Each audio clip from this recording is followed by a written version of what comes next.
All right. Good morning, good evening, and good afternoon, Ari. You're on mute, just so you know. Come on. It's not our first time doing this show, dude. All right. I'll take The over. thing is, I see the counter and I'm kind of excited, but I'm not ready. How are you doing? Welcome. Good, man. Good.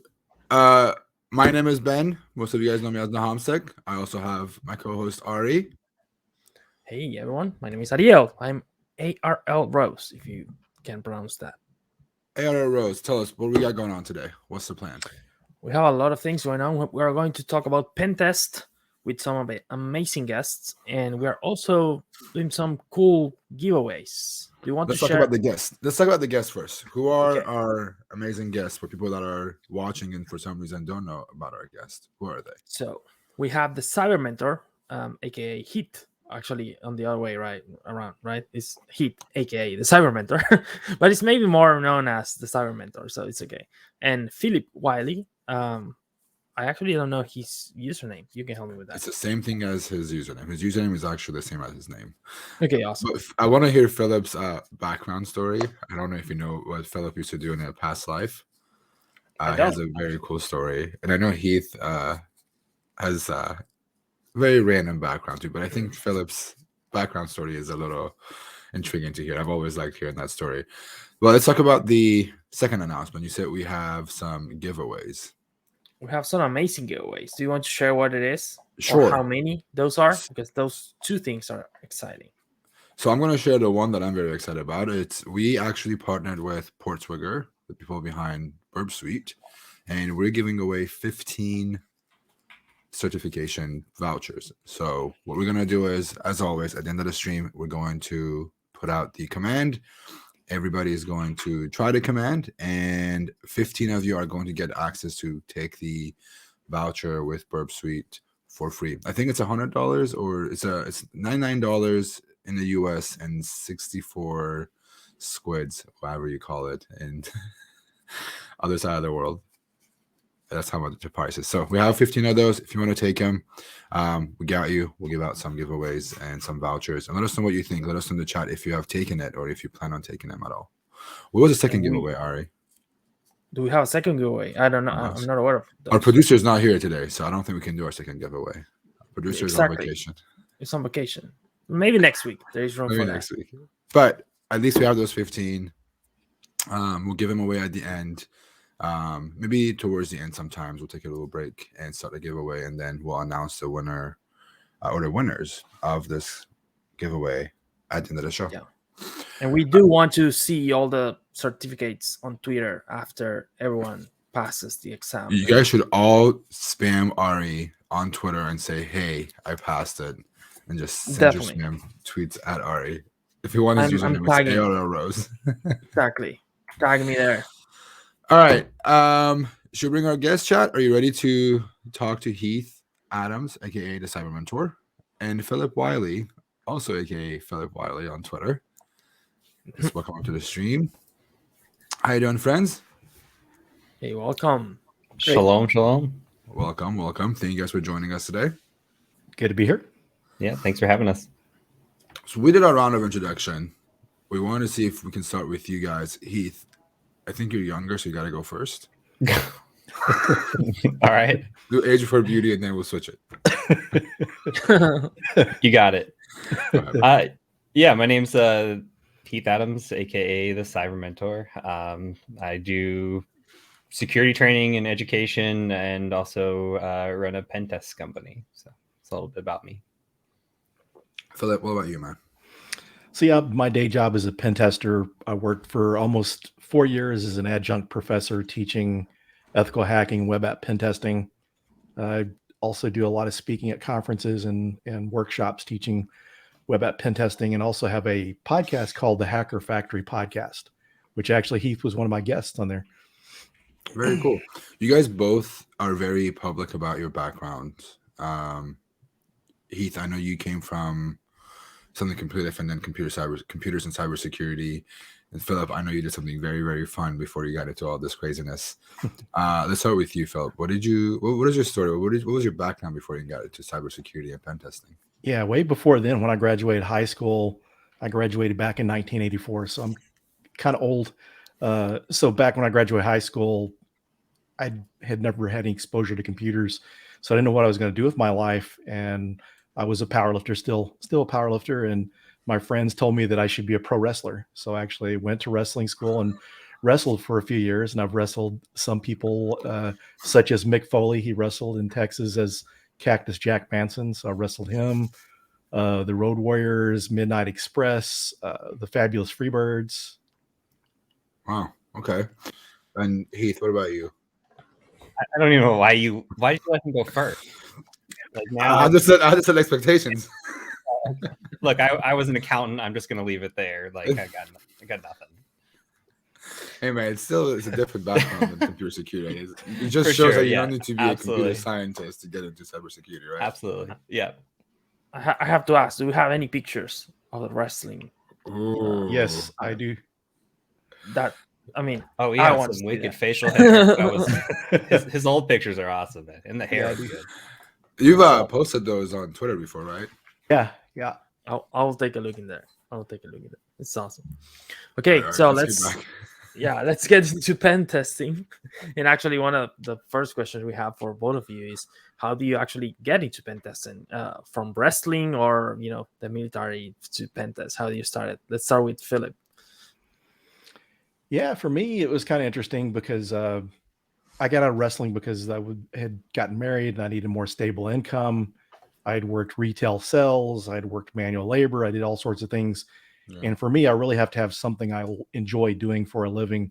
So I ended up going to trade school and learned AutoCAD and was a CAD drafter for a few years. And during my CAD drafting career, I found out about sysadmin work. So the companies I worked for didn't have IT staff. So when things got broken, I'd figure out how to fix it, taught myself how to build computers, took a Novell NetWare certification course over a course of 90 days that prepared you for the CNE certification. And then I got a job on a NetWare 411 and Windows 95 rollout, spent 6 years as a sysadmin, moved into network security for about a year and a half, then application security. And then 2012, I got laid off from my AppSec job and I went to work pen testing.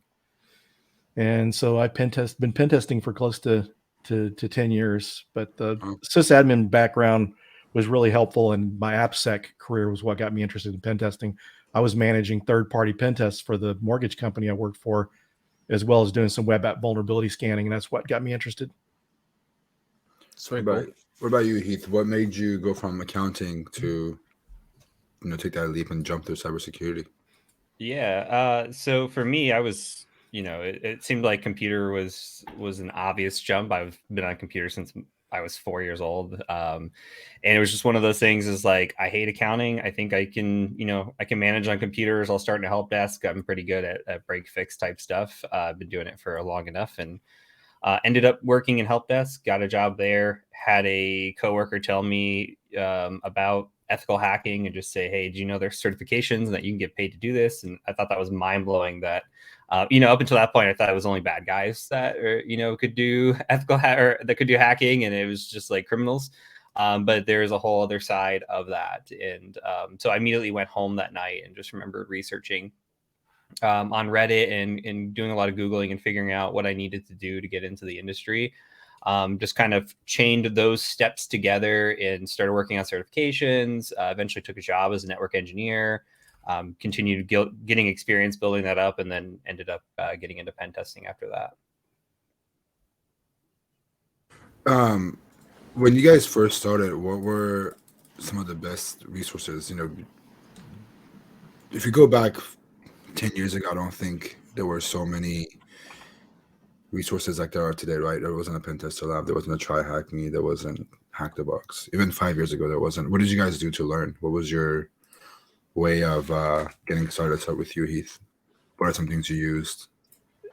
Yeah, so I went through a bunch of different trainings, although I say honestly that none of it really prepares you for the real world. Like there's some overlap in the sense that there was, hey, scan for vulnerability, find vulnerability, try to exploit.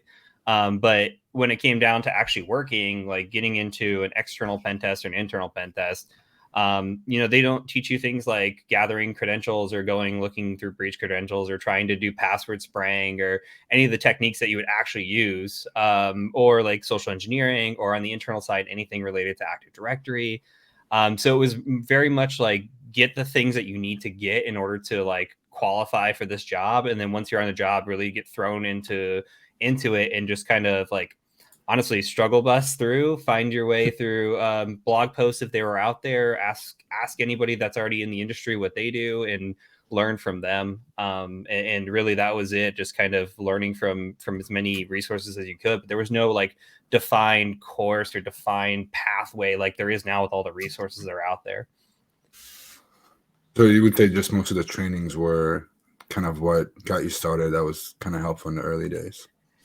Check the box type stuff to get you where you needed to be, and then a lot of it was on the job training, honestly, which I think that's kind of shifted a little bit now with what's out there. But for me, it was a lot of learn as you go type stuff. What about you, Philip? What were some of the stuff that you read that you went after when you first started? Yeah, when I got started in 2012, I actually had a pen testing role. So I went through the OSCP course to learn how to hack, because I'd run vulnerability scanners and done some of the things I was using, like Ed Scotus's book, Hack and Counter Hack, that came with like a CD. It had like an ISO in there that you could try to hack and play around different things like that. Over the years, really never took it serious enough. And so I was going through the Offensive Securities OSCP certification course, as well as like back then there weren't as many good blogs. You had like Carnal Ownage and Got Milk, and there weren't as many. So I wish there would have been like a cyber mentor when I was getting started. It would have made my life a lot easier. But yeah, all honesty, his stuff is good. So anyone looking for good content, I recommend what he's got, what Heath has, and especially for the price. I mean, it's really, really hard to beat. But yeah, I went through the OSCP, and it was kind of interesting because it took several attempts to beat that. And I was actually get past the exam, and I was actually working as a penetration tester, but I mainly took it for the hacking skills. But there was the Ethical Hacker Network, Don Donzel started back then. Right. So I was reading the blogs over there. You had Jason Haddix on there, and that's how I kind of found out about bug bounties and learned some good web app pen testing tips from like Jason. So there weren't really as many resources back then, following people on Twitter and that sort of thing and different blogs. But now, I mean, there's a lot of great, the way that content creation has evolved has created a lot of good content. Just like Rana's content, your content, Farah's content. There's a lot of good stuff out there now, whereas before we didn't. And it's interesting to see how content creation has helped people's careers too. People are actually getting into the industry because people are seeing what they can do through some of the walkthroughs and the content that they create. I think it's the evolution of, right? Like, it's the evolution of like the resources. Like any other industry, there was first like the books and the theoretical things, and then the certifications and classes and courses, and then having now people that going on YouTube, putting themselves out there. Heath being an example of it, of saying, "Hey, I did these things. Like, I didn't know what I was doing when I was an accountant. I wanted to learn. I need all these, all the certifications. Some of them helped, some didn't help. These are the things that I read. These are the things that I didn't read." Having the over-the-shoulder mentorship, even streams like this, this is not the most. It's not a deep dive in pen testing, but it helps people get guided to the right direction when you have that direct mentorship of talking to pros that have done this in the past, right? So that evolution of like content creation has been cool. Excuse me, with InfoSec, not just bug bounties, but any aspect of InfoSec. Sorry again.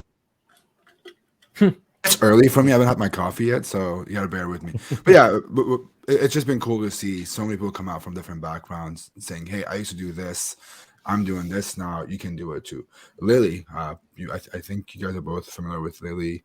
She went from completely different marketing to getting her first pen test job by just being a part of the community and listening to all these content and doing all the certifications. So I think there is definitely a good indication that anyone could pretty much do this. You just have to put in the time and effort to do it.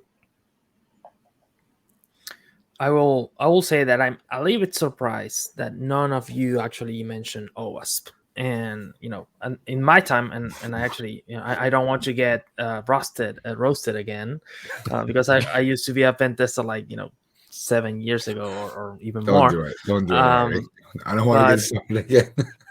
But the first thing I read, actually, to learn anything about security, was the OWASP web application guide, and the OWASP top 10, which I don't think it's perfect, because it's pretty outdated, and it's not released soon enough. But what do you think about OWASP? Actually, have you used that? Do you think it's useful? Do you think it's the top 10 is actually something that is good to learn, and to be up to date with that? Let's start with Philip, if you want. Yeah, I think it's important to a degree, and I found out about the resource back in my AppSec days, the OWASP top 10.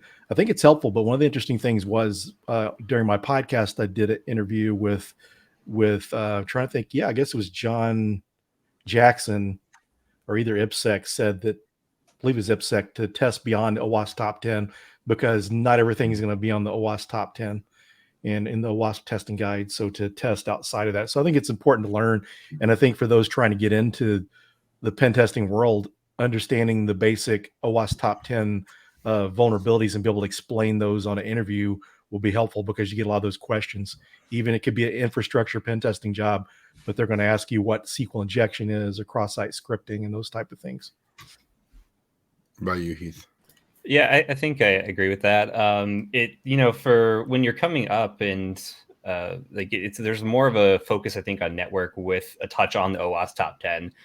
Usually the transition, at least what I've seen, is a lot of like, hey, we'll start you on externals, and then if you build up, we'll put you on internals, and then if you get there, we'll put you on web apps, and kind of build stepping stones into that. So having that OWASP top 10 knowledge to kind of get through that interview and have some basic understanding is kind of where you need to be. But yeah, the testing guide, I think, is really nice that they put together, and they've got Excel sheets out there, checklists, references back, documentation on how to do all this. So it's not everything, it's not comprehensive, but it's a great resource and a great start for people who have no idea what they're doing. It's literally, let me hold your hand if you're willing to put in the effort and read through this. And I think that's pretty awesome. You mentioned coming up with something about networking. There's more focus on there. What are some of the skills that you must have when it comes down to, if you want to go down the pen? Let's put it this way: I'm someone who comes from, example of yours, Heath, from accounting. I want to get into pen testing. Where do I start? What do I learn before I jump into OWASP or even hacking at all? Yeah, I always correlate this to building like a foundation of a house. You got to build a strong foundation first before you start getting into hacking. And I think a lot of people are just like, I want to do hacking. It sounds so cool. I'm going to jump right into it. They go and they say, oh, this is the hardest thing in the world, because they don't know anything about IT or networking or anything else. So building a strong core of break fix computers, understanding, how the protocols work, how to build a computer, understanding common networking. Like the OSI model is so useful just from a troubleshooting standpoint. Understanding subnetting and networks, and being able to talk the talk and talk shop when you get to a pen test side of things. And then Linux and even some coding or scripting, I think, really sets that foundation before you start jumping into the ethical hacking stuff. Once you get to that point, then it's becoming, okay, baby steps, rebuild your foundation. But now we're building a foundation from a ethical hacking standpoint, learning how to vulnerability scan, learning what to look for, do research, enumerate, how to use different tools in different scenarios, and start building that up. And then you could start getting more advanced as you go. Maybe then you start specializing in web app or network or Active Directory or even social engineering or whatever you want to go into. But you have to build these building blocks up first before you just dive in head first into the deep end. Otherwise, you're going to be in for a world of hurt, most likely.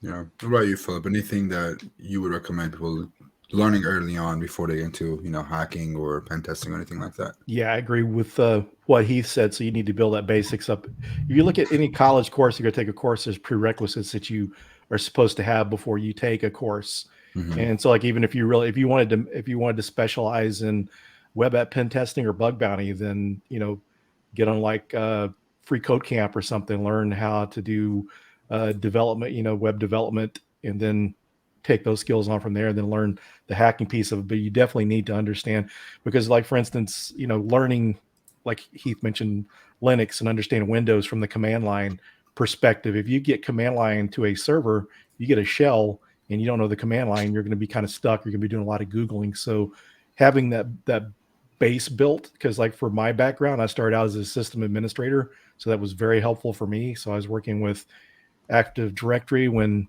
I was a sysadmin before Active Directory started.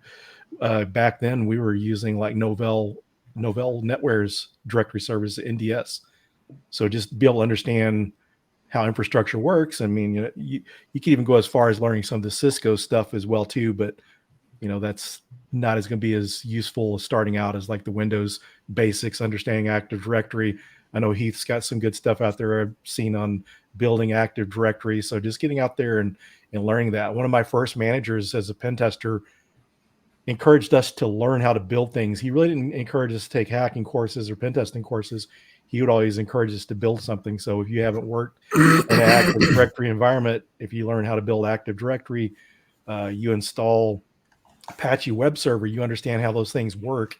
You're going to understand how to hack into those things, as well as understand directory structures of Apache web server or IIS or Apache Tomcat or some of those other servers.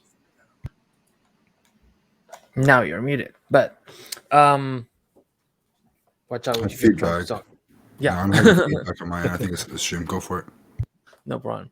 So yeah, that's very useful. And I have another question related to that, which is certifications, or certificate or classes. Do you took any of those? What you were learning? You, Philip, already shared like OSCP was something you took and it was useful for you. And I'm actually curious, how do you actually landed on OSCP or offensive security? Can you share a little bit more of that? Yeah, I was just doing some research because before I started the job, there was a little bit of time between ending the one job and starting another one. I just started doing some research on certifications, and I really picked the OSCP for the reputation it had, be able to hack things. I mean, you had the SANS stuff back then too, but me paying for this out of my own pocket, and even back then, SANS courses were like $4,000 instead of $7,000, but I didn't have that kind of money to spend. So just kind of doing my research, it looked the most interesting.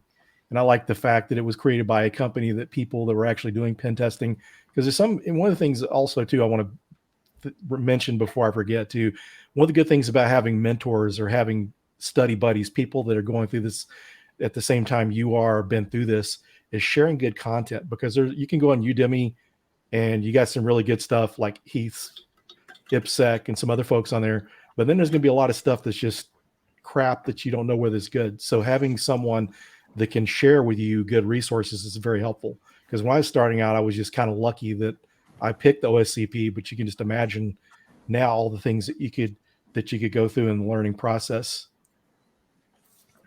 What about you, Heath? Do you have back in the days, back in early days, do you have any other certificates or classes you took when you were starting?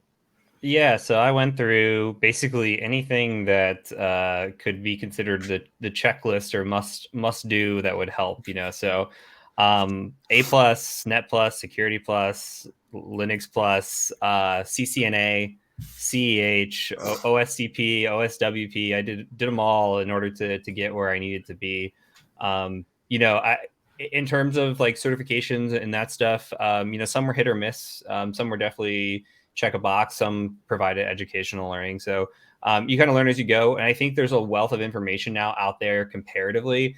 I guess my word of advice there is to do research, do due diligence on this. Like, not just check one forum or one Reddit thread or wherever. Like, make sure you're in different subreddits, make sure you're on Twitter, like look on LinkedIn, get people's consensus opinion before you just like dive into one area, because it can get really biased really quick. So I see that for even certifications that like are industry known as terrible, and still gets like some people say, oh, you got to have it, and it's just not, it's not true. So just make sure you're doing your due diligence on your research. That's good advice. I see in the chat here like Security Plus, Pentest Plus. Some question actually about that, if those are good for basics. And you were saying that you actually have some of those, right? Yeah, actually, I have the Pen Test Plus too. I forgot about that. Yeah, so Security Plus. I think the triad as you're starting is good. It's not something that you're gonna like want to renew or keep up with. I don't think it's just like one of those things that's like, hey, I'm beginning. It's this like beginner knowledge. It's nice to get the certification. It can help you get into some jobs.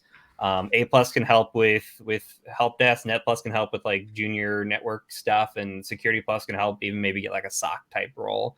Pentest Plus, I don't see on a lot of job descriptions. I think the exam is actually, I think it's okay, but at the end of the day, it's still a multiple choice. You can study for this type of exam, where I would lean towards, if you're doing ethical hacking, lean towards more of a hands-on type exam. The multiple choice can kind of, you can study for that, set it, forget it. At least the hands-on, it's just like you have to retain that information and be able to prove that you can do something. So I think there's value there. I agree. I think so before we jump to you, I think there is more value in doing the hands-on stuff than the theoretical tests, just because at least with the hands-on, if you don't know how to do it, you're going to look it up, you're going to figure it out. Exactly. Because multiple choice, it's 1 ear in, 1 ear out, right? Yep. Phillip, what about you? Any certifications that, if you were to recommend 3 to 5, what would it be? I think when you're getting started out, just building the base, as mentioned, like Security Plus, I've seen some entry-level jobs that they were looking for Security Plus, but I think, as he said, once you kind of get beyond the entry level, it really doesn't count as much anymore. And that's with all certifications.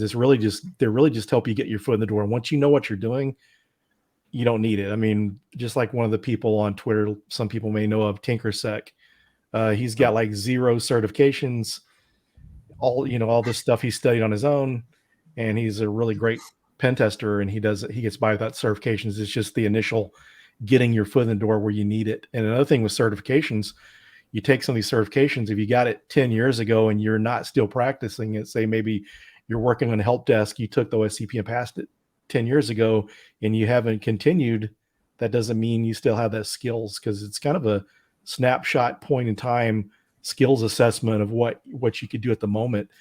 Some of the companies that do consulting, more better background checks on and interviews for pen testing, they will give you a challenge where you've got like a vulnerable VM or an environment where you perform a pen test to do the hands-on, kind of back to like Heath was saying, the practical pen test certifications can be more helpful.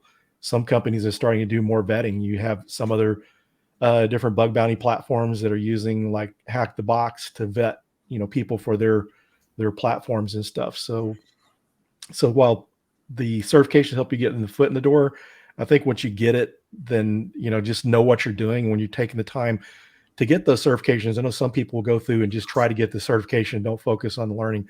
Make sure you're learning, even if it's not a practical certification. Try to retain that knowledge, learn it. Don't just memorize questions. Don't just do what you need to get past, that certification, because you'll need that information down the road. There's a local guy in our community that's a pen tester now, that he took an assembly course in college, but he did just enough to pass the course.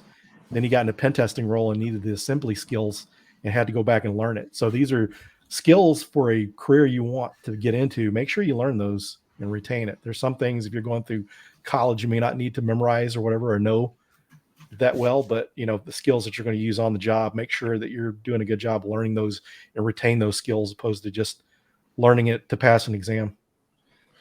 And something to add in there too is that certifications aren't always like a indicator or like a barometer of what your success is going to be. I don't think you necessarily need certifications to succeed. They help. But like one of the best pen testers I know was a pen tester, and the job that we were at was making him go back and get the OSCP for, just pitch to clients and those kinds of things. And he failed that like 5 times before he ended up getting it. And he is literally one of the smartest people, best pen testers I know. So like, it's not an indicator of success as much as it is like a checkbox that you need to get to into your career sometimes and then move on. But you can absolutely do it, like Phillip said, with no certifications whatsoever. So I like, don't get too hung up on the, if I fail this, I'm not good at this, or this is like indicates how good you're going to be at something, because it's not actually true. I'm actually one of those people that doesn't believe in certifications. I think guys kind of know that about me. But yep. I'm coming down to I'm challenging that now a lot more as I've gone more into my career. I'm understanding why people get certifications or why people want courses. There's a difference of wanting to learn something just to learn it because you want to do it as a hobby, as a part of your tool set. You want to have it on your belt, like you have that tool belt thing. You want to have all these different tools on there, right? It's different when you want to learn something like that versus you want to really be good at it. And I think courses and certifications are a good place to do that exact thing. Like learning everything in that time of like 7 days, 8 hours a day, going to do these things to give you a test, hopefully a practical one, and you learn it. But I also I agree there's people that have all these certifications that don't know a lot about a lot of the things. It's just having your certification doesn't mean you're either good or bad. It's just one of those things that also helps you with HR. If you want to land your first job, HR is the recruiter's not gonna really talk to you much. They're just gonna look for these keywords. I'm pretty sure they search for keywords of like, is OSCP on here or not? Is this keyword on here? This training, this course, whatever it is. It's a great place to get past HR, especially if it's your first time getting into cybersecurity and you have no experience, background in cybersecurity. I think those courses give you a little bit of an advantage. Talking about HR, though, I want to ask both of you, what are some resources, some things, word of advice for people that are trying to get their first pen test job or they want to break into a pen testing job? Let's start with you, Philip. I'm gonna say one of the biggest things you can do is networking, through LinkedIn, through conferences, local meetups, because that's now any of the jobs I get now are typically through referrals. Someone will say, hey, we got a job, or it's easier to get jobs through the referrals, because even being really experienced, because I went to work for US Bank, and prior to that I applied for Bank of America, had everything, OSCP had, this is coming off 5 years of consulting, the first 5 years of my pen testing career. I applied online and didn't hear from them for like a year later, but I was at a local OWASP meeting and someone that worked at US Bank said, hey, we're hiring. And so I sent in my resume and I got the job. And so just the networking thing can get you past that HR firewall because someone's making a recommendation. And, one of the hardest things about HR and hiring managers is sorting through those resumes. So if you get someone that's recommended, then that's makes it easier for them and makes it easier for you to get your foot in the door. What about you, Heath? Anything for how do I get my first job in pen testing? Yeah, I think it's exactly what Philip said. But so networking, I think when people think of networking, they think that like I have to be a social person, I have to be outgoing, go talk to people, and that's not necessarily true. Like being a stand-up member of the community is something that is incredibly valued. So like if you're in I don't know, if you're in a Discord group or if you're like on Twitter and you're always helping people and you're giving effort into the community, and that goes a long way. People are watching. And that does pay dividends. But a lot of the early job interview opportunities that I got were from just chatting with people and being in like a group and helping out and just being identified as one of the people that would constantly be helping. So there's plenty of ways to network. You can go to meetups. You can go to conferences. You can just do like a blog and just like interact with the community. And that goes so far. I think like networking's perhaps more important than some of the technical skills, because you're competing with so many people that have the same or similar background as you. What's going to make you stand out versus them, and a lot of that is who you know or who has seen you do something of value that they think would be a good fit for their company. Yeah, and kind of to add to that, we had a young college graduate at one of our local DEF CON meetings, and he did a presentation on malware analysis, and the guy that was over incident response for a large global bank was there watching his presentation and asked for his resume, and he got hired on. So they got to see what his technical skills were by doing the presentation. So we have a bunch of questions here which are pretty awesome, but I'm getting a whisper, and I think it's an amazing question to ask. So I will break all the rules. Sorry, Ben. I'm getting a question about if you can recommend any programming language to start, which is that? We're going to that question. All right. Yeah, that question. I mean, it's interesting. And by the way, my personal opinion is that you don't need 100% to know how to code everything to be in security. But if you have to pick one and you want to do some sort of recommendation, what will that be? Let's start with Heath. My answer is definitely Python. I think it's one of those that is just easy to comprehend, easy to pick up and read.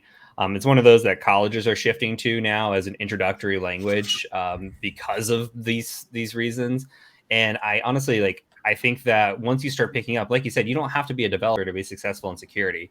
Automation, scripting, a lot of that goes a long way. Being able to identify basic things with coding and being able to change out variables if you need to, or understand what code is doing, understanding the logic behind it goes a long way. And I feel like you could pick up a lot of that logic and comprehension from just learning Python, and it's very readable. It's very easy to understand. And then you could take that and translate that to other languages and start picking them up once you kind of have that logical foundation down. I think that makes it a lot easier. Phillip, what's your go-to language? I would say Python or Golang. Because I do like that you can compile Golang, and it's, you can compile it on one platform to run on another, which is kind of nice. And it's kind of, as far as pen testing goes, it's a little better language to use than some of the other ones, because a lot of the other languages are being detected more in Python. I mean, not Python, but PowerShell and stuff. But as mentioned too, you really don't have to have it to get started, but it's kind of good when you can write scripts. It's kind of interesting because I had Alyssa Knight on my podcast a while back, and she doesn't know how to code, and she's a pretty phenomenal pen tester. So everyone has their opinions. Burp Suite has made things easier, because before, to brute force logins, even using Hydra was more of a pain than using something like Burp Suite. So I think a lot of the tools we have now has kind of reduced the need for coding. Back before I even got into it, I would imagine back in the early days before you had Metasploit and stuff, you had to understand coding a lot more to be a pen tester. But a lot of the tools just make it so much easier these days.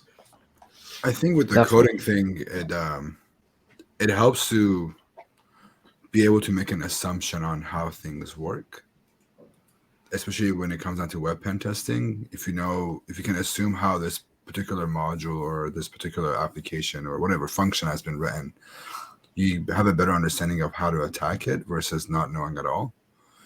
But also doesn't hurt to, like you mentioned, like automating. A lot of things could be very much automated with Burp Intruder. Pretty easy to do it nowadays, but there are going to be times that's going to be harder, right? Intruder's going to not do it. You might have to do it in Bash. You may have to do it in Python, whatever your language is. It doesn't hurt to, like you guys both said, have one language that you don't have to know 100%, but knowing 30, 40% is good enough to be able to get you started, write that code.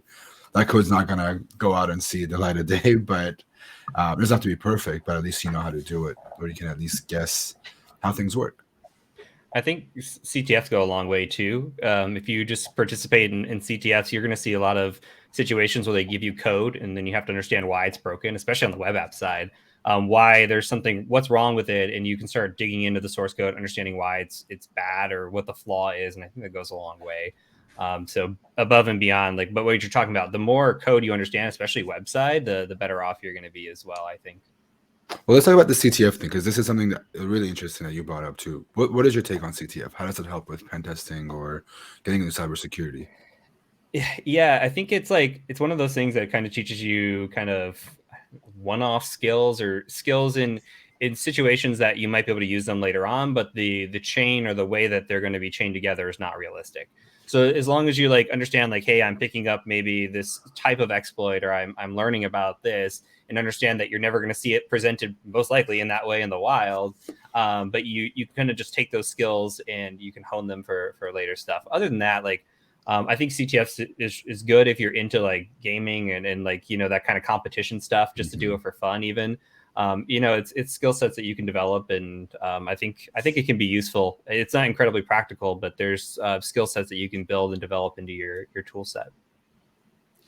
Right, you, Phillip, do you do CTFs or have a take on if CTFs are helpful? Yeah, I have a pretty good opinion, because it's interesting how people compare the OSCP, saying it's CTF-like, and it's funny how some people excel and do better at the OSCP that have a CTF background. They're really good at CTFs. Another example is, look at John Hammond. He does a lot with CTFs, and then we've got a guy in our local community that's an ATM pen tester, and he has his OSCP and OSCE, and he does really well at CTFs. He was at a CTF in Austin, I believe it was, and Raytheon had built the CTF, and it was supposed to take all 3 days of the conference, and he hacked it the first day because he found an O-day pretty much in the CTFs, not a way they expected to be exploited. They had like a webcam on this candy dish, and you had to somehow hack the webcam or whatever, and he was able to hack it. But this guy's like a really good pen tester and red teamer. And right now, currently, most of what he does is ATM pen testing. So I think it kind of puts more of a challenge into things because, you know, some of the vulnerabilities you see in the real world, you know, it's even like the OSCP, you know, if you find a certain vulnerability, a lot of times you're going to more than likely be able to own that system fairly easy. And some of these CTF type scenarios, they chain a lot of difficult things together that make it, you know, very tough. So it really, you know, helps you develop those skills. And then, you know, some of the stuff like some things you normally don't use, like encoding, well, like more like along the stuff with cipher suites and stuff, like some of the, you know, National Cyber League and those competitions where they have the CTFs, you're doing a lot more with encryption and stuff than you normally would as a pen tester. But, you know, those things are pretty helpful once you have that, if you ever run across a scenario where you need those skills. I think I like what you guys both said about how you get to see these exploits that may not be shown in the wild, but it also shows you how to use particular tools, right?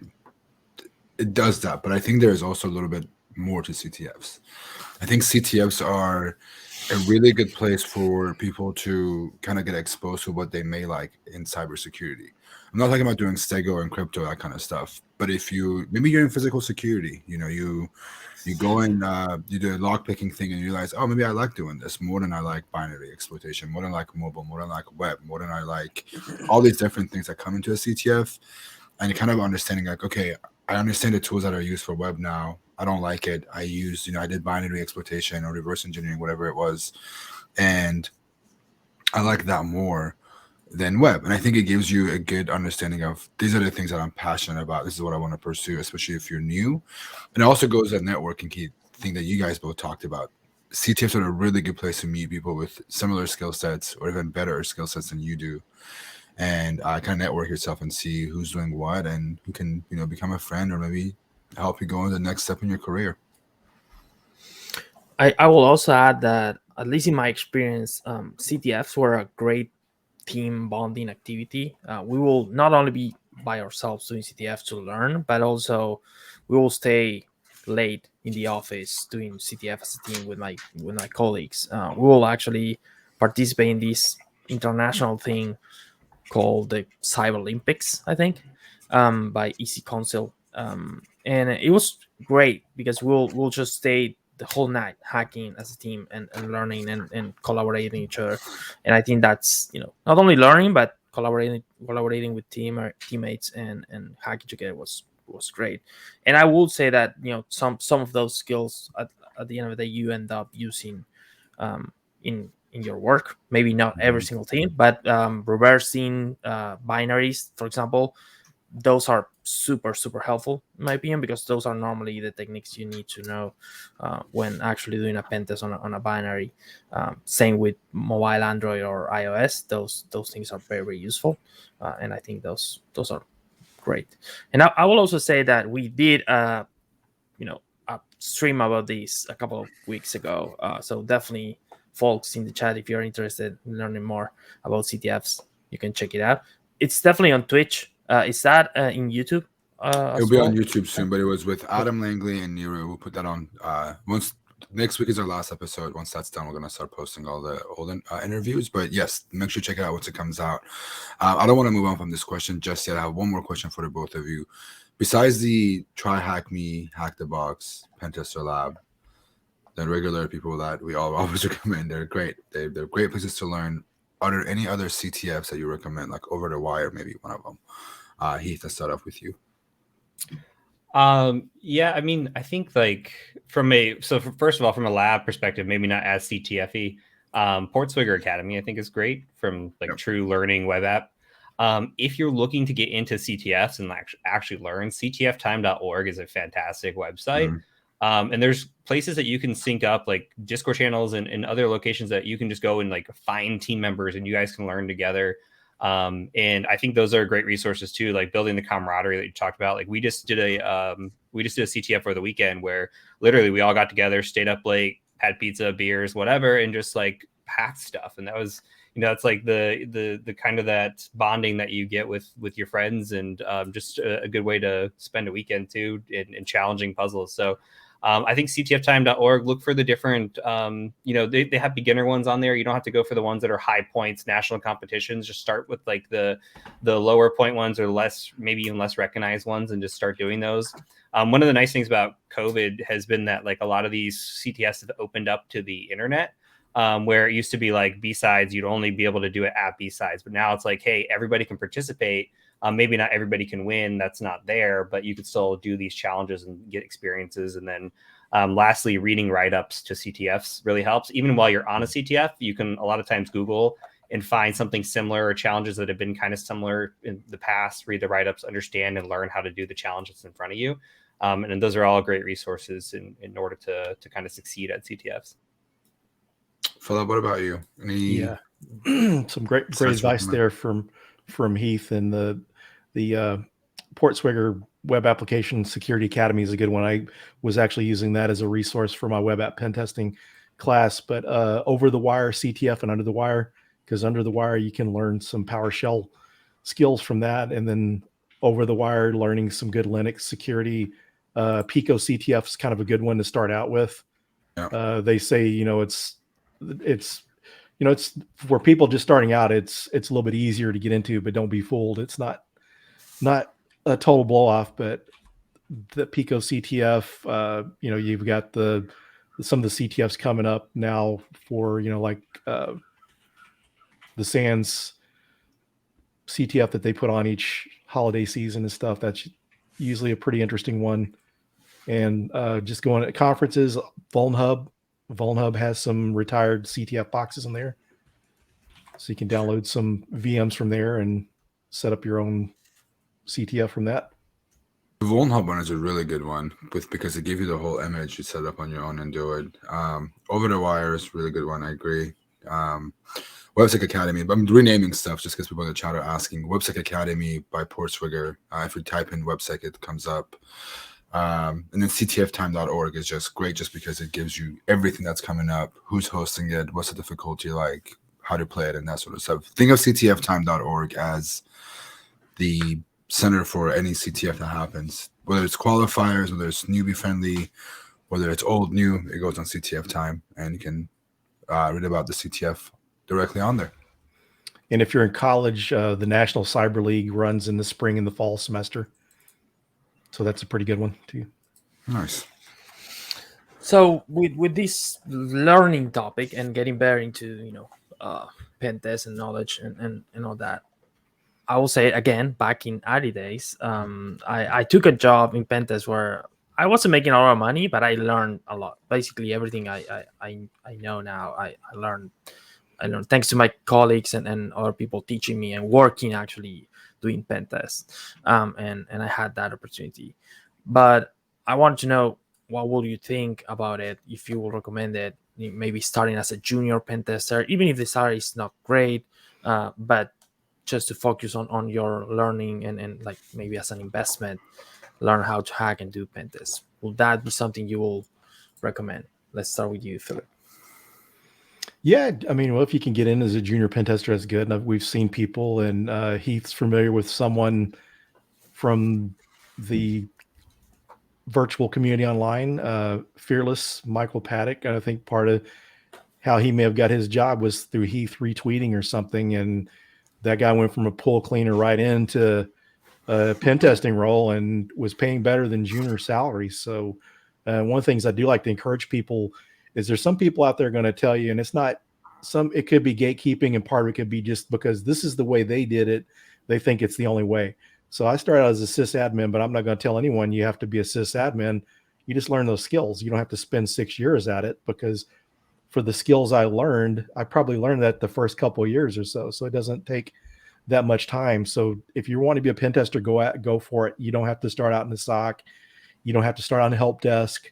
Those skills aren't bad. I mean, if that's your only way in, sometimes it's easier to move from an IT position or other security position, but go for it. Apply for those jobs. I mean, whenever I got my job, it was consulting And I didn't have the pen testing background. I had some of the skills, but the guy saw my passion, and I had a home lab, and I studied, and he really liked what I was doing. So just get out there, apply for it. Don't, if I would have looked at it and said, I don't have any of that, I don't qualify, I wanted the job, I applied for it and I got it. And there's a lot of other people in the same boat. They're just going out there and they see something they're interested in, they apply for it. So don't let that hold you back. You don't have to go through years of this or that. Just apply for the role and just be persistent, keep applying, because it's just like sales. The more attempts you make, the more successful you're going to be. So if you just apply for one or two jobs, you can't give up. You just got to keep, applying for jobs. Just keep at it. What about you, Heath? Yeah, there's two things I really tell people is, one, I've never been hired for a job that I was qualified for. And two, the worst thing they can say is no. So if you apply, they can say no. Okay, so be it. But I feel like a lot of people are deterred because it says, oh, you need all these different things or certifications and experience. And really, nobody's going to meet those qualifications. Those are a pipe dream. They're looking for a unicorn sometimes, and that just doesn't exist. So I think that, you absolutely can. We have an employee on our staff that has been, had no background in IT prior to coming in. First job was a pen tester. It's absolutely possible. It depends on where you live too. Other countries, it's a little bit easier. Like I know in the UK, I've seen people literally go from bagging groceries to having a job as a junior pen tester. Where here it's a little bit, in the US, it's a little bit different. But it doesn't mean it's not impossible, or it's not possible, right? You can do it. It may be easier and to get into the field from taking a path of getting an IT job, working your way up somehow, whichever way that may be. But it's not to say that if you go bust your ass that you can't do it and come in, as a pen tester without any background in other IT work as well. I love what you said about the qualification, dude. So many people message me like, hey, I want to apply for this job, but it's looking for these qualifications. Who cares? Just apply. Right. Right. I think those are there to discourage people that don't believe in themselves or they don't want to. I think the thing with hiring is hiring managers don't care. They care about your technical knowledge, but they also care to see you're willing to learn on the job. You're willing to reach out for more than what you're qualified for. You're going to go the extra step. And I love how you said that, I have been hired for more jobs than I've been qualified for, because it's genuinely the case. You apply for a job, it says people want 8 years of experience in an industry that's been around for 4 years. Right. Like, how do you do that? Right. So you got to apply for them. The thing I think is stop the fear of rejection. Like, worst case, they're going to say no. Who cares? Not going to talk to these people ever again. They don't know who you are. You don't know who they are. They're going to say no to you. You move on to the next job. Who cares? Exactly. I have one more question before we jump into the chat questions. I think there's a lot of questions for you guys in the chat, but it can't be an interview with HackerOne if you don't talk about bug bounties. Do you guys do bug bounties? And if you do, how is bug bounty different than doing a web pen testing? Phillip, let's start with you. I think you were the first to talk about bug bounties early on. I've done a little bit, not much. I used to be a bug crowd ambassador, and part of the reason I got involved with that is to try to help people get experience getting started in pen testing. And it's kind of interesting, just kind of something to throw out to the people watching. Last year, I was looking for a job, and I interviewed with this pretty well-known boutique pen test firm, and the guy told me that it was easier to find web app pen testers than it was network pen testers. And this is not to say the field's flooded or discourage that. It's just showing that it's easier to find people with experience because of bug bounties. People are doing bug bounties, they're getting experience, and when you're going through bug bounties, the same way when you're going through CTFs, different vulnerable VMs, and that sort of thing, you can describe the techniques, methodology, and stuff like that on the interview. So I think that's very helpful. And for the people that are getting discouraged, that maybe they're doing bug bounties and they're finding duplicates, someone finds it before them, don't be discouraged. You're finding a vulnerability. It's just a matter of time before you're on a bounty, a bug bounty, where you're the one that finds it first. Or if you're in the pen testing world, you find it, you put it on the report. It's a lot more difficult. Part of the thing that really made it hard for me to switch to bug bounty from, pen testing on the side was that I get paid for what I do. But one of the things I will say that with a bug bounty, it's going to make you a better pen tester, because if you have to work harder to be successful. When you're a pen tester, you perform the pen test, you've got allotted time. So I think it's definitely a good place to get experience. Right, you, Heath, what's your take? Pen test versus bug bounty? Yeah, so I'm not huge into bug bounties. On my end, for me, it's an ROI thing. So where can I spend and make the most money out of my time, which is pretty limited nowadays. So I did it early on in the beginning. I thought it was a great way to kind of learn and take like, oh, this month I'm only going to hunt for cross-site scripting, and I'm going to see what I can find, what I can learn, why what I'm doing is getting filtered out, and how I can try to bypass that, and just take an exploit and just try to go through it as you're starting to pick some of these things up, going through old HackerOne write-ups, going through, as much information as you could find. Even if you're failing, you're still learning along the way. And for me, I know you asked the difference between bug bounty and pen testing. So pen testing is a lot more, you got to go through a pretty meticulous checklist where we're going to submit not just on impact, but what could be impactful later on, or what could become a vulnerability later on. And that could be literally like response headers, or missing response headers, or missing cookie flags, and just little nitpicky stuff that it's not going to be anything right now, but could change later on. So for bug bounty, it's a lot more about impact. What can you do for me now? And pen testing is like what maybe potentially could happen down the road, happen later. I agree with. I think pen testing, the approach is also, like you mentioned, is different. With bug bounty, just you have to show impact. It's POC, or you're not getting anything. Yep. But yeah, the ROI thing, you're right. It could either make you a lot of money, or it could just be a couple of days of making no money until eventually you hit that bounty. Because of time, I'm going to quickly go through some of these questions that I've sourced, if you guys don't mind. This is a really good question about jobs, like job boards that people should know about. Especially if they want to get their first cybersecurity role. Any place that you recommend outside of LinkedIn, Indeed, all those job boards? Are there any subreddits you recommend for jobs or anything like that? Heath, starting with you, if you don't mind. Yeah, this comes down to networking again to get past the gatekeepers, but also another one that I found, I don't know how great it is anymore, but it was great when I was going through, was Ninja Jobs. I think it's .org. What the nice thing was is you could filter down like I used to search like OSCP remote back before remote was like a big thing.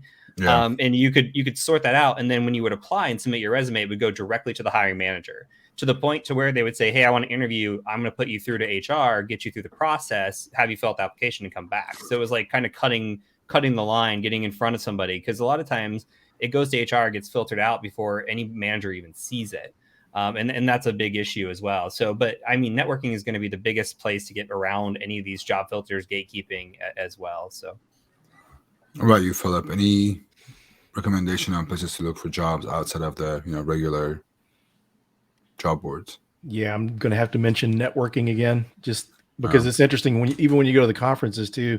A lot of the conference will have the wristbands. This is hiring or looking, so you'd be able to do that. Just getting out, networking, speaking at different local meetup groups, because just like the one guy, college graduate, got the job because he did a presentation on malware analysis.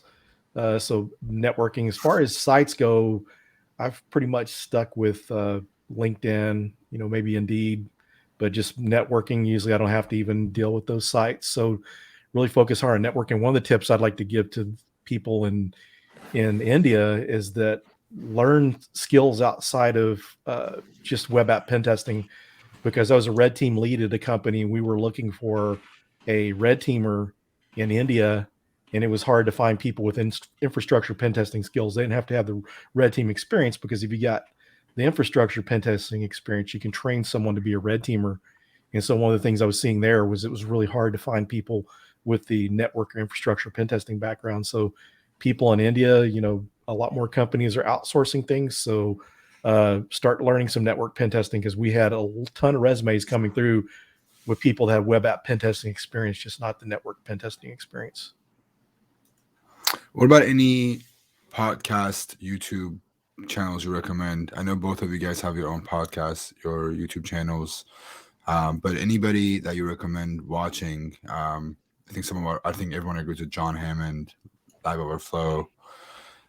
Those two are very, very big on just pushing the industry forward in a lot of ways.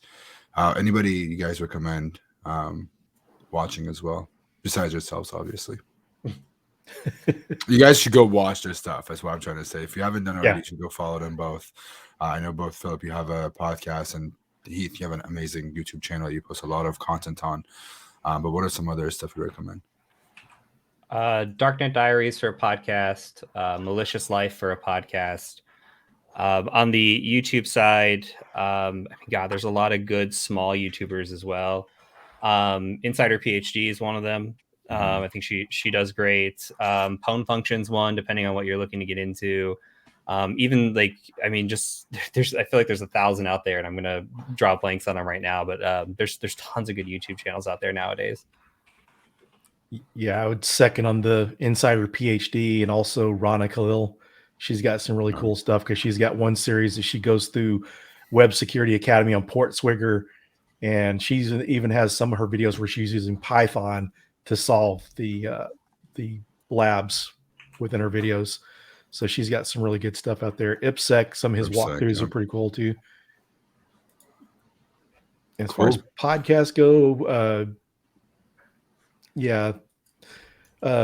similar podcasts, I guess Paul's Security Weekly is one that I like, and I hear a lot of good things about Darknet Diaries. So even though I haven't experienced it myself, I hear good things. I knew someone that spoke at the Red Team Village. I guess last year he did a thing where he was helping people get into the industry, teaching them. He had like this Red Team cohort that he was using, and he picked different Darknet Diary podcasts as part of their assignment for the week to kind of learn some things. So yeah, I also want to echo out something in the chat with the Twitch community. I think there is a huge shift of new cybersecurity Twitch streamers that are creating content on here every day. Every time I go on here, there's a new streamer that's doing something different or something cool. So yeah, there is a lot of different podcasts, YouTube channels, Twitch streamers. I see a lot of different names in there. I see Farah being one of them. Forgot about. Very, very cool. She's done some really cool in-depth web topics. And everyone that you mentioned, and IPSec being one of them, I think that's one that deserves a lot of credit that we forgot about as well. But I think that's all the questions. The thing that I would want to also just end this is, if you have a 140 to 280 character tweet as an advice for anyone getting started with pen testing, what would it be? We'll make it our last question, starting with you, Philip.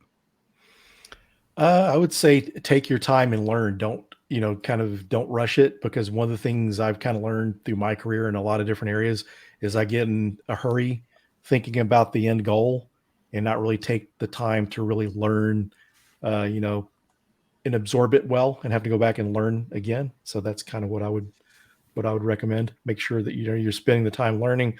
Like they say, enjoy the journey. So while you're going through it, learn it, enjoy it. Don't get into a rush, because when you rush it, there's going to be things you're going to forget, and you have to go back and relearn it again. Heath, word of advice to close us out. 280 characters less. Comparison is the thief of joy.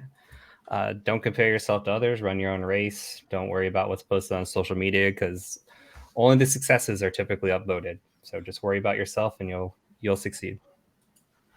Well, thank you guys. I have one more question, Ben, before you close everything out. The chat very early in the stream was saying, "What a cool hat, Heath, and how do we do to get one of those?" And I actually like the question. Good question. Hasn't been released yet, but we've got a merch store coming, probably 2022, early 2022. So we'll get merch out. That's cool. Well, thank you guys so much for joining. This was very, very valuable. I hope people, learned a couple of things from this stream. Anything you guys want to add on before we say goodbye and move on to the giveaway? Just thanks for having us. Yeah, thanks. Awesome. It was an honor. Thanks, guys. Thanks for being Thank here. you very much. Thank you for being open and sharing all your knowledge with us. So I do want to add too that that way, Heath and I haven't been on a stream together, so now people know that we are different people. We're not the same person. That's awesome. Well, thank you guys. And, look forward to seeing all your upcoming work, and can't wait to see what you guys do next. Thank you so much. See you guys. Thank you very much for joining. Thanks. All right, Ari, giveaway time. Oof. What are we giving away? Giveaway time. So we are giving away 15 Portswigger certification vouchers. We were talking about certificates and pentas and a lot of things, and that's a great time for doing this giveaway, I guess. All right, So- we'll start it off. This is the code, the command you need to use. MMBurp. Spam the chat right there. There you go. All right, and then once everybody gets enrolled with MMBurp, what we're going to do is I'll point right here. So I'm looking at my other computer. I cannot do it. I don't have our producer in today, so it's a little bit harder to do things without our producer helping us out. She's on a well-deserved vacation right now, so gonna have to make it work without her. All right, so if you're not familiar with the Burp Suite certification, go on their website, go on portswigger.com. You will see it. It's going to make you learn how to be a pro at using Burp Suite. It does require Burp Suite Pro as you have to have the license for it apparently. And yeah, it's $100. If you are enrolling in this, we're gonna have to do 15 of them. So here's how it's gonna work. Once the winners are announced, I'm actually gonna turn the chat off really quickly just so I can make my life easier. But once the winners are announced, do me a favor. I'm gonna whisper at you. I'm gonna whisper in your ear on Twitch, and you're gonna have to make sure you follow that whisper if you want to win. Okay. And all right, drum roll. Wait, hold on. Let me turn off the chat. Are we going to get one winner each time or 15 Yes. winners? One. I think one at a time. I'm going to do it. Okay. But I got to make the chat be on slow mode. I'm going to make it actually emotes only, so we can just emotes only. That's cool. All right, 10 more seconds. If you want to enroll, I'm going to give you guys 10 more seconds, and I'm going to go to emotes only. So no one could enter, and we're going to. So one nice tip we can do is that for anyone who has 500 reputation points in HackerOne, you can actually claim your 3-month Burp license. So if you need that pro license to do the certification and you have 500 reputation points, send an email to support@hackerone.com and request for your license. That might be helpful. Pro tip by Ari. All right. By the way, I don't think anybody understood our back in our day jokes unless they watched the stream from last week. So I think we made a lot of jokes about it, but no one knows what was happening. I mean, you can keep roasting me each stream, so they are up to date. All right, chat. Let us know you're here by spamming some emotes. I want to make sure everyone's here before we start the giveaway. Let me see those beautiful emotes that you have. If you're Naomi, I want to see those emotes, and we're gonna start rolling it. All right, ready? All right, first winner is Ghost Hawk 42. Congrats. All right, do you mind taking a note of the winners? Yeah, definitely can do it. And I was saying, I think this person actually makes some cool questions during the. Very active. Yeah. All right. Next one is HTFA. I think this person won last time. Oh yeah, actually, right? yes, won some swag actually, on 2 giveaways ago. That's very cool, very lucky. I will say go to Las Vegas or something, dude. Buy a ticket today, dude. Buy a lottery ticket. Sorry, I'm multitasking and messaging people on here. Let's see. Next one is Omni Karis. I hope I said your name right. Silicon Star. I can't find Omni. I can't find you on here. Also, if you win, do me a favor, drop a message in the chat so I can find you. Because the last person, I cannot find you, unfortunately. Silicon Star, are you here? The thing is, they kind of say yes. They will just say, talk with emotes. So might be harder. That's okay. All right, we were at 4. Number 5 is Miles Roman. Number 6 is Cade, a cyber sick guy. It's really not easy to do giveaways with a really active chat. Nope. Actually, Miles, correct. I don't see you on here, but if you want to win, drop a note in the chat. K, the cybersec guy.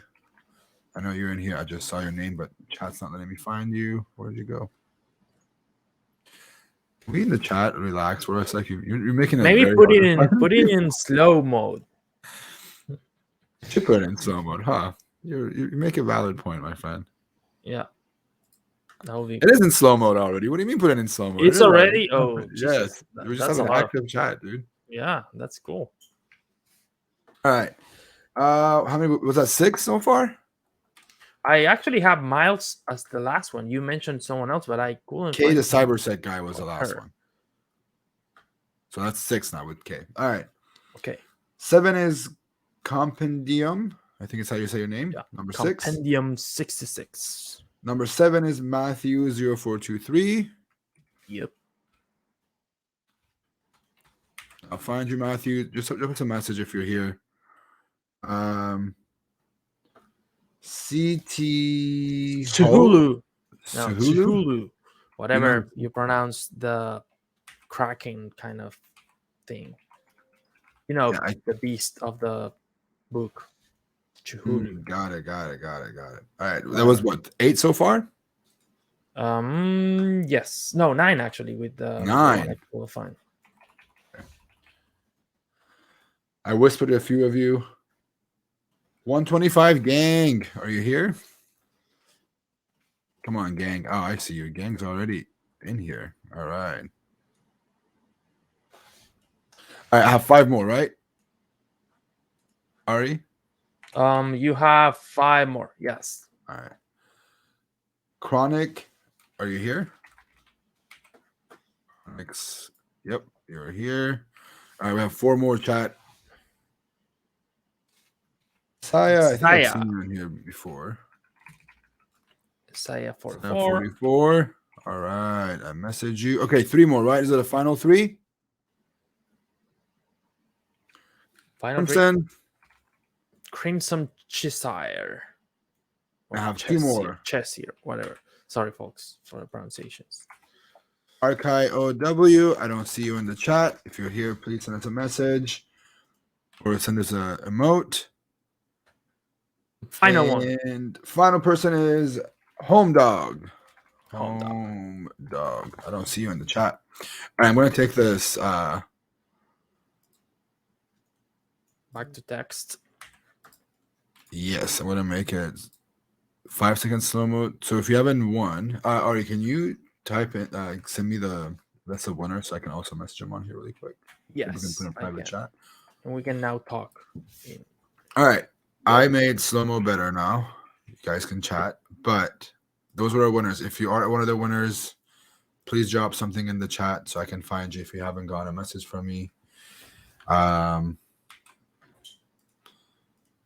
But I think I got almost everybody. Home Dog, I think I got you already.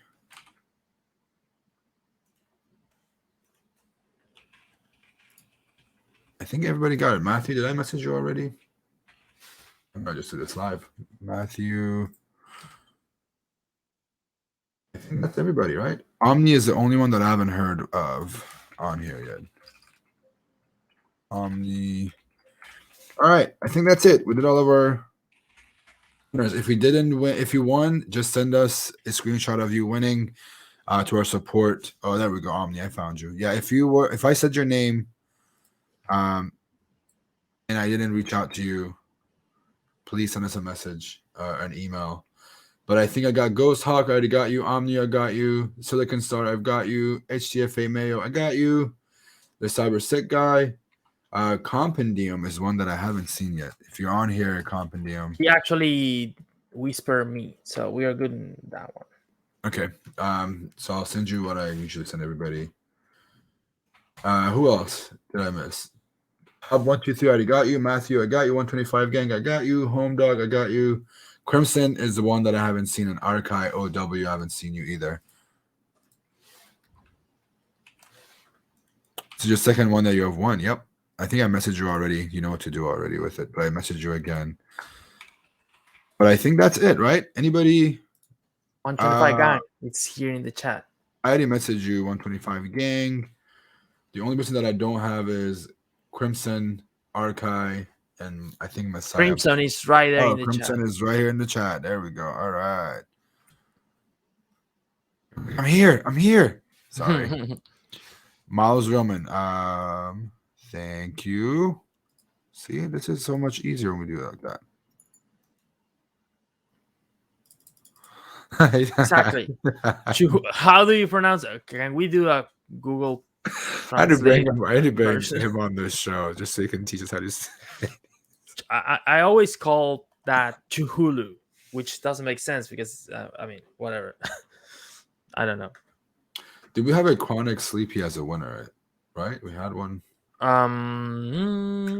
Chronic sleep. Yes, exactly. Okay. Chronicless spy. Chronicless spy. Let's spy. I thought I said sleepy. I can't read today, man. Okay. It's not sleepy. It's a spy. Maybe it's a sleepy spy. All right. I think I messaged everybody. Crimson, you're the only one that's missing. Arkai OW, you're the only one missing. I can't say those names right. Crimson is in the chat. Have Crimson already messaged. Yeah. Crimson, okay. I can confirm. Archaic is the one, right? Yeah. Listen, if there's a lot of people here. Wait, hold on. It says Cthulhu. Okay, Cthulhu is how you say it. We got it. Oh, there's another winner. Cthulhu. Okay, awesome. Yes, OW, you won a Burp Suite certification. I just sent you a whisper on here. Make sure you just follow what I sent you in our whispers. All right, check this out. Last stream is happening tomorrow, or not tomorrow, next week. Not tomorrow, next week. Dude, get some coffee. Come on. We're going on our next and last stream for this year next week on Monday. It's going to be about mental health. Chloe Mastagi, a lot of you may be familiar with her. She'll be here talking to us about mental health. And also Pamela, directly on our people's team, is also going to be on here with me, Nicole, and Ari. We're going to have a huge stream. Come talk to us about mentorship, talk about imposter syndrome, burnouts, everything else.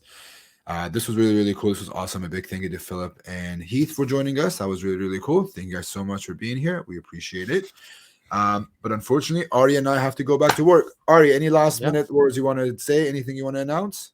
Just wanted to say thank you to all the chat. It was super active today. A lot of great questions, a lot of interaction. Thank you very much for joining. Appreciate it. And it was fun. Next Monday, same time. Yeah, correct. We'll be back next Monday. I appreciate you all. Thank you, everybody, for being a part of this conversation. Thank you for all the chatters, all the messages, all the emotes, everything you guys have done today. This was really awesome. We'll see you all next week. Thank you. Peace.